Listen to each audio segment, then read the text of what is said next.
Hello and welcome to Women's World. I'm Geraldine Calabai. In this episode, we feature everyday inspirational women. There are so many of them out there, but tonight we feature 4 women. Our first story is about a woman who has survived bowel cancer and despite the challenges she faced, has gone out of her way to create awareness and help other survivors like herself. My name is Gina Jackie. I am the founder and the president of PNG Stoma Association. I'm a colorectal cancer survivor, and it's 8 years now that I've passed cancer. I'm living a normal life. I had seen other patients who have the same condition as me, and that's why I wanted to help them. And I founded the PNG Stoma Association. Okay. Sorry, I forgot to put gel inside. I had the symptoms for 15 years, but I was so embarrassed to tell my family members. And because I just couldn't, it was like embarrassing situation. Being an educated woman, I should have gone to seek medical check and all that. But I was so embarrassed. I didn't go for 15 years. By the time it was getting really bad, it was stage 4. And when you go to stage 4, it's a point of no return. So I was a goner. The symptoms that I had, like anybody out there, if they have the symptoms of passing out blood in the urine or the feces, and if they have excruciating pain when they are going to the restroom, and you don't pass out, but you only pass out blood, then you know that there's something terribly wrong. It may not be the colorectal or colon cancer, but it would be advisable that they go and seek medical treatment or checkup from the doctor. I don't have a medical background. I'm only talking through my own experiences. After the doctors discovered that we have bowel cancer or within the digestive system, if the bowel or the large intestine or lower colorectal or rectum cancer, then they remove the diseased part. And then they bring the good part outside just to save them. So they create the stoma outside the stomach wall. They bring the good part of the bowel or intestine outside, and that's where, the patient, we are called ostomates, the ostomates relieve themselves. We do not go and sit on the toilet and use the toilet anymore. The bags, these are called ostomy supplies. They are the ones we use. We attach them over the stoma, and it captures the waste. I went to Taiwan and had my surgery. So when I came back, I thought I was the only one in PNG because I didn't know anything about having a stoma or colon cancer, bowel cancer. I had no idea. But after surgery, I locked myself in the house for 1 whole year because I was too ashamed to get out, not knowing that there were many other people out there suffering. So when I went to the surgical clinic, I asked the doctor, pediatric doctor, if there were any patients with the same condition as me or living with the Oh, he said he's done a lot of surgeries. And as we were talking, there was a little 2-year-old who was brought in by the grandmother for a review. And the grandmother had used a nappy to wrap around the stomach. And that's when I realized, I have lived long enough. God had given me a long life, and I needed to do something. Because doctor told me that there's 20 plus surgeries that he had done, and they don't have any place to get ostomy supplies. So that's when I started, I founded the association, registered it with the IPA.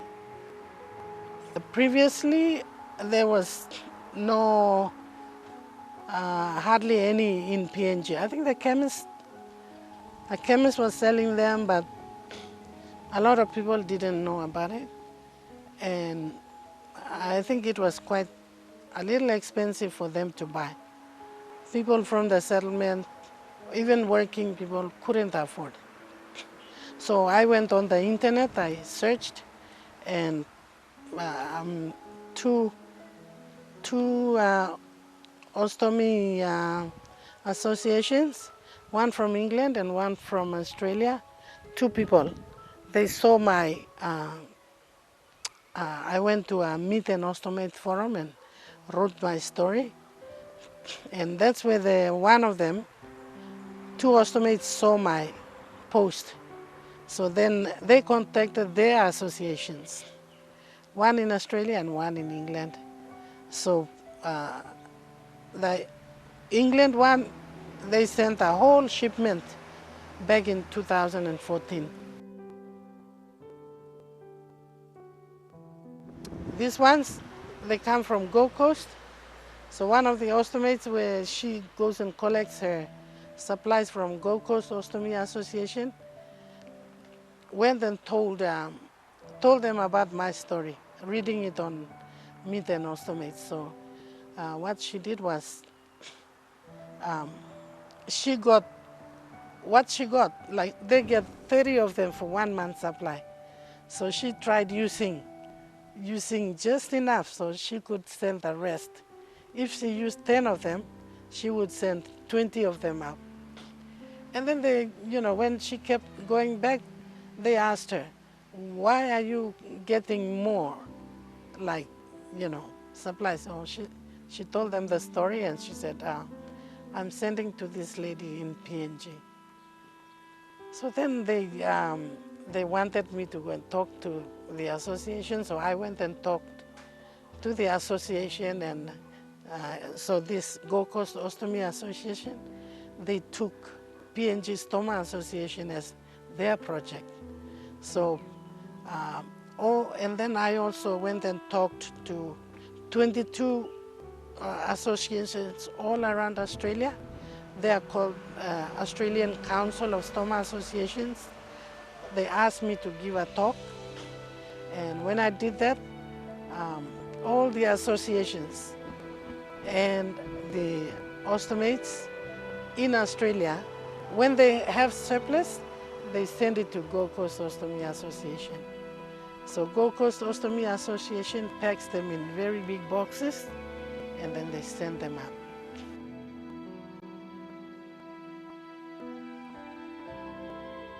Some of them are without the bags. Even with the bags, it's the order, because we have no more control. We have no more control. Like you ordinary people, you would feel the urge, the muscles will, tell you, okay, it's time for you to go to the restroom. So you go to the restroom. For us, there's no more control. It's it's constant flow. So we have to change the bag every now and then. That's why the order is another thing, stigma and like humiliation, people, that kind of thing. Traumatized, we are just traumatized. Just me going to the bank and standing in line to do banking, it's very difficult for me. I said, this year I'm going to write to the management of any bank. You know, if they see a ostomate or a disabled person in a wheelchair or mother with a child, I mean, these people should be served first. But we are not. Like just before Christmas, I was standing in a long queue and everybody was, you know, rushing, and somebody bumped into my stomach, sorry. And I went and saw this guy. I said, this is happening, please. I need a quick service. So he got somebody to help me. It was a new experience for me too, because I was not aware of this particular type of cancer. But then her story is a story of self-will and determination to live, and that's what carried across.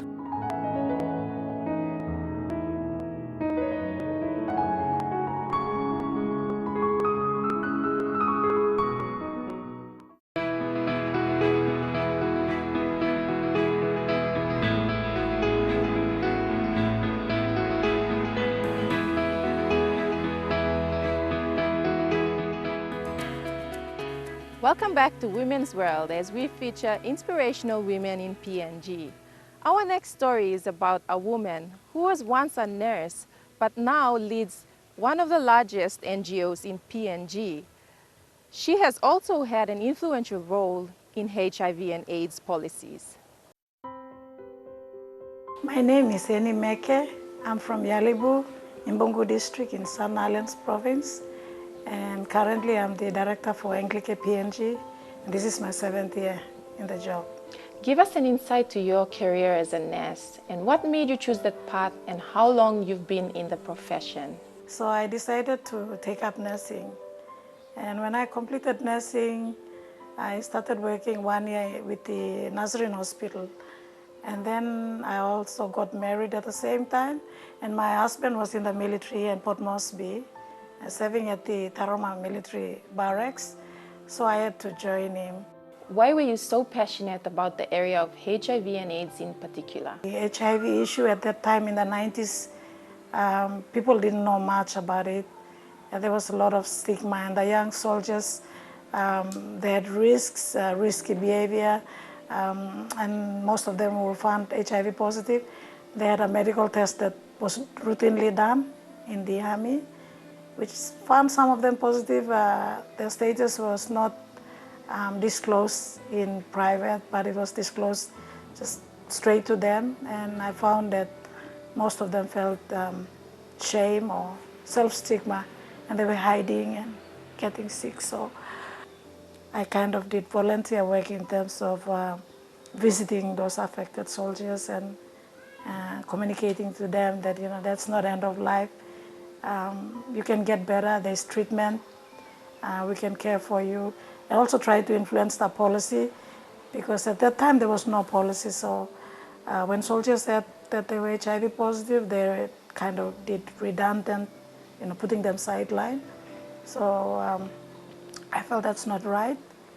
We should have a policy that, you know, soldiers can still, you know, work in the military, because they were not sick. They were still healthy, young, fit soldiers, but because they were found positive, you know, but we had no policy, so I had to influence, you know, policy. You now lead one of the country's largest NGO. We know that you've helped develop a lot of workplace policy around HIV and AIDS. Could you tell us more? I joined the organization in 2011 as the director. And before that, I worked for the National Health Department for the 5 years. And when I worked in the health department, I worked as a program manager for HIV counseling and testing. It was also a new space that I took up, and I did the country's HIV counseling and testing policy, and also looked into trainings of professionals and involving partners to scale up testing so that we could detect, you know, whoever is HIV positive and get them to get on treatment, because treatment is also prevention. So I worked there, and then I joined Anglicare. So working in Anglicare is an organization formed in 2000 by volunteers to respond to HIV. So moving across there, developing policies and moving up across to Anglicare. Anglicare is an implementing organization, and that time it was more focusing on HIV. It had a project particularly on HIV, so I felt that I would make a difference there, trying to see how I can implement that policy that was also developed in the department. And I worked for about 4 years. Then I started noticing like there were also changes, strategic changes in terms of addressing HIV. It's not, policies had to change. At the same time, funding was also getting, minimal or small. But we had clinics there, we had programs on education, we had programs on trainings, so many other things we were doing, from prevention to counseling to testing to treatment. You have a vast experience in this particular area of HIV and AIDS. Tell us, what's the biggest challenge you've seen in this particular area? I think a lot of Papua New Guineans still don't understand, and I think they know, but they're ignorant, I'm not sure. But I feel they lack understanding on HIV, and HIV is already in the country. There are many people who are infected.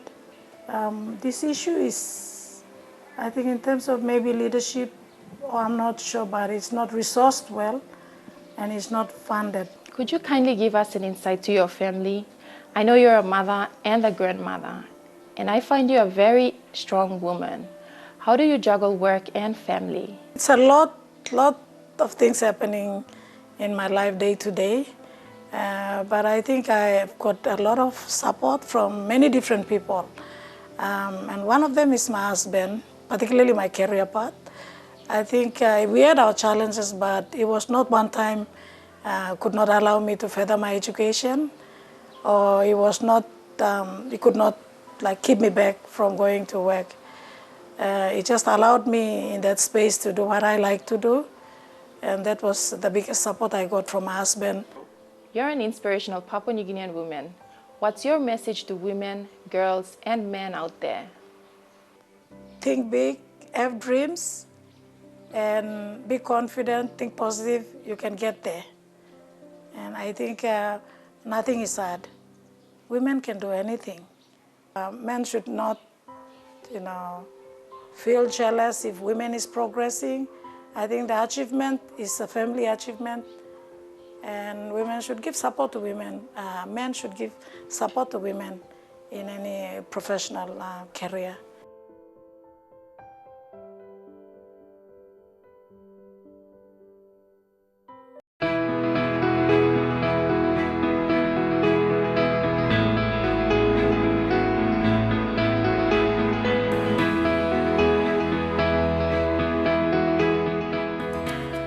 Welcome back to the show. Life is no doubt full of challenges. Some of us struggle to overcome these challenges, while others work through them with confidence. In our next story, we feature two young women living with a disability. They show us how they have looked past their disabilities and have embraced life to the fullest. Hello, my name is Michelle. I'm from the Makam district in Morbe province. I'm 23 years old.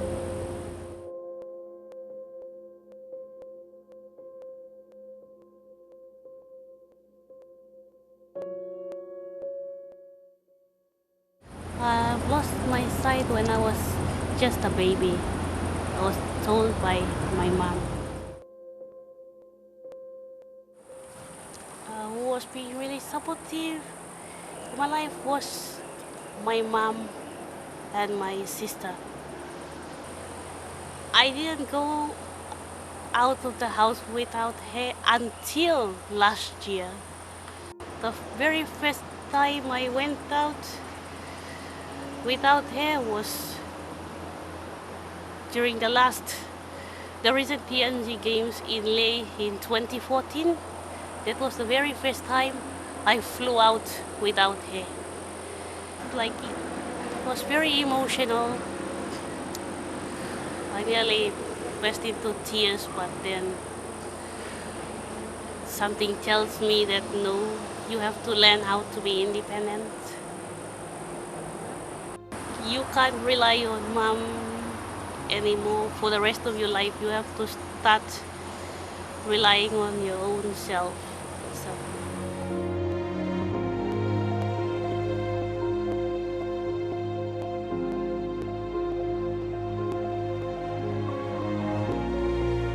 schools, like those schools that I've been through, it's like they have no such braille machines like that, or even textbooks that are not written in braille. So that's when I left school and I just stayed at home. These are some of the challenges.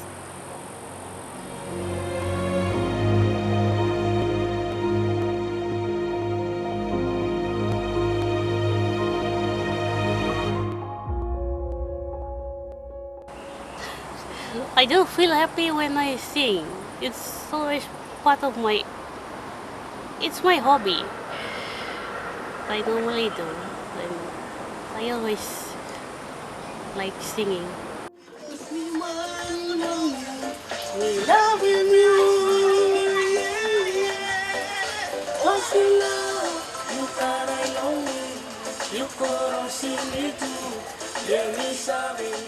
I'm part of a band called White Cane Band, and there are times we always go out and sing.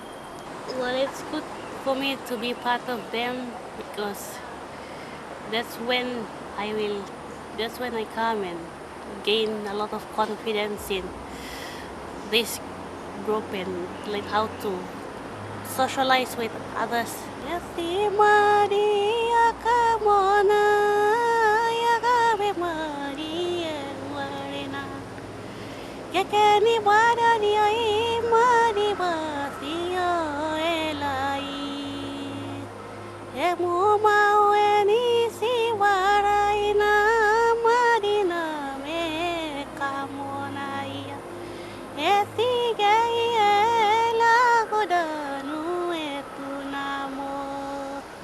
I want people to treat me just the same as everyone else. Not like I am something else, just come and pick on me. Just to treat me with respect. What I'm gonna say here is like this: it is never too late for you to come out. You have to come out of your shell and make yourself available so you can be recognized.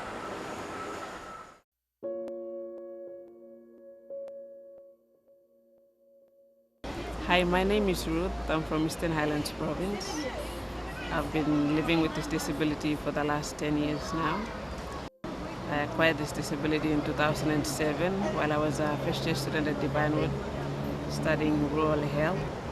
I came down here to Port Moresby for medical services. And then in 2009, I was discharged from the hospital. I went home. There was not much services for people with disabilities, so I was just at home. When I first acquired this disability, and like the doctor told me that he couldn't do much, I lost hope. I was really crushed. I came out of, I came out, I met other people similar to me, so that really built me up.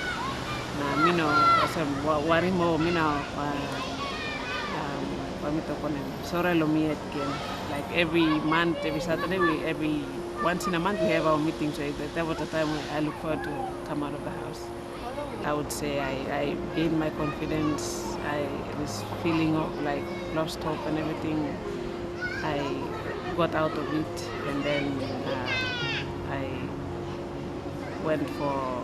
I was selected to represent youth with disability in the 2011 Commonwealth Youth Forum in Perth.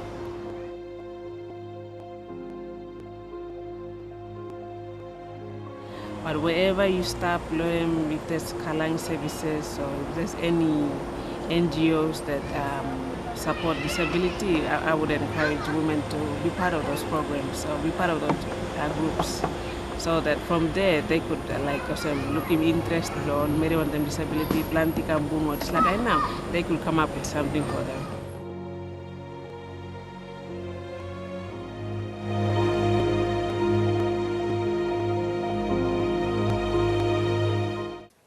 That's all for this week. But don't forget, you can always like our page on Facebook, that's Women's World, where you can watch and share some of the videos that you've missed out on. Until next week, I'm Geraldine Calabai.